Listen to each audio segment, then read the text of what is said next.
ঐতিহাসিক শহর বর্ধমান।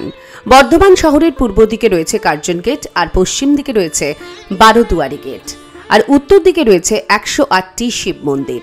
দক্ষিণ দিকে রয়েছে বর্ধমানেশ্বর, যা মোটা শিব নামেও পরিচিত। 1972 সালে বর্ধমানের আলমগঞ্জের এই এলাকায় নির্মাণ কাজের সময় মাটি খনন করতে গিয়ে একটি কালো পাথরে শ্রমিকদের গাঁইতির আঘাত লাগে। বারবার গাঁইতির আঘাত লাগার পরেও পাথরটি না ভাঙলে শ্রমিকদের কৌতূহল হয়। ধীরে ধীরে ওই জায়গার মাটি কাটতে থাকে শ্রমিকরা। উঠে আসে কালো রঙের বিশাল আকারের গৌরীপট্ট সহ এই শিবলিঙ্গ, যার উচ্চতা প্রায় 6 ফুট, ওজন 13 টনেরও বেশি। গোটাটাই একটি কালো পাথর নিপুণভাবে কেটে তৈরি করা। ক্রেনে করে তুলে পাশে স্থাপন করা হয় সেই শিবলিঙ্গ। কথিত আছে এই বিশাল শিবলিঙ্গটিকে পাশে স্থাপন করার জন্য 3টি হাতিকে ব্যবহার করা হয়েছিল। এই শিবলিঙ্গের প্রাচীনত্ব নিয়ে ইতিহাসবিদদের মনে কোনো দ্বিমত নেই।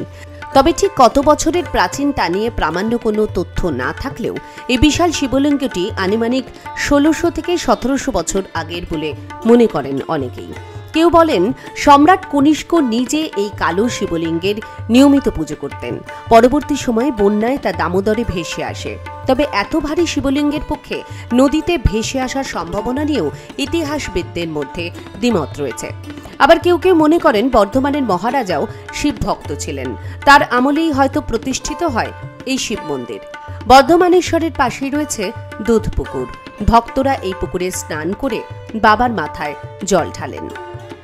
আমি বর্ধমানে আসলে একবার চেষ্টা করে এখানে আসা, ভাবি যে একটা গেট হবে, একটা বাউন্ডারি থাকবে, সুন্দর পরিবেশ হবে, পুজো দেবে, পূজারি থাকবে, মানে এবং প্রচারে হলে তাতে কি হবে, প্রত্যেকের ক্ষেত্রে হয়তো 5টা দোকানদার হবে, অটো চালক এদের পক্ষে অনেক সুবিধা হবে।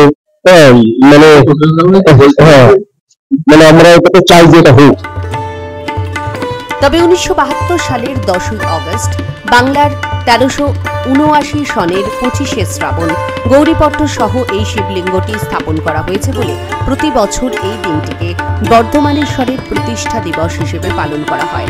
প্রতি বছর এই দিনটিতে বর্ধমানবাসী কাটোয়া গঙ্গার ঘাট থেকে জল এনে বাবার মাথায় ঢালেন। তাছাড়া শিবরাত্রি ও গোটা শ্রাবণ মাসে ভক্তদের ভিড় উপচে পড়ে। সকাল ও বিকেলে নিয়মিত পুজো হয় বাবা ভোলানাথের।